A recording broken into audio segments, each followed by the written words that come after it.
میں سمجھتا ہوں کہ یہ ٹروتھ کمیشن بن جائیں، سچ کا کمیشن بن جائیں. جب تک اگر یہ ساری بات سائڈز مانیں تو یہ کمیشن کی اپنی رپورٹ آنے تک یہ احتجاج والے بھی دھرنا بند کرے، اٹھے اور احتجاج نہ کریں.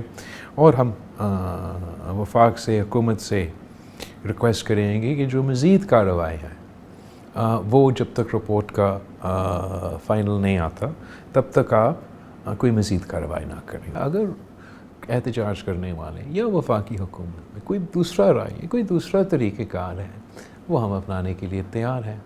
اب اس کے علاوہ میں تو یہ سمجھتا ہوں کہ جو اپروچ ہے وہ ایسے نہیں ہو سکتا، نہ احتجاج کرنے والوں سے، نہ ریاست پاکستان سے، کہ اگر آپ نے احتجاج کرنے والوں نے ریاست کشمیر کو یا ریاست پاکستان کو ہم سمجھتے ہیں ہم غلط ہیں، ہمیں کوئی احتجاج ہمارے خلاف کرنا ہے، ہمیں سبق سکھانا ہے، تو سبق آپ نے ہمیں تھوڑی سکھائی.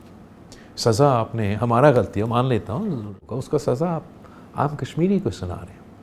ویسے ہی میرا زور یہی رہا ہے ریاست پاکستان کے ساتھ کہ جو آپ کا کاؤنٹر ہو، جو آپ کا جواب ہو، یا اگر آپ نے کسی کو کوئی اگر سزا، اگر ہم ناراض ہیں، ہم سمجھتے غلط ہے جو یہ سب کچھ ہوا احتجاج کرنے والوں کی طرف سے، تو یہ سزا بھی صرف ان کو اٹھانا چاہیے جو کہ گناہ گار ہیں.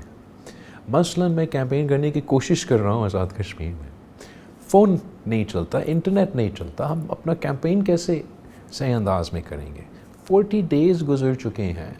مانتا ہوں کہ شاید اگر ایسے اتنا ویزیبلٹی بھی نہیں ہے، لیکن جہاں جہاں سیکیورٹی حالات اتنے سنگین مسائل کا سامنا کرنا پڑ رہا ہے تو وہاں محدود کر کے اسپیسیفک ٹائمز پہ یا جہاں وہ مشکلات ہیں آپ ضرور پابندیاں لگائیں.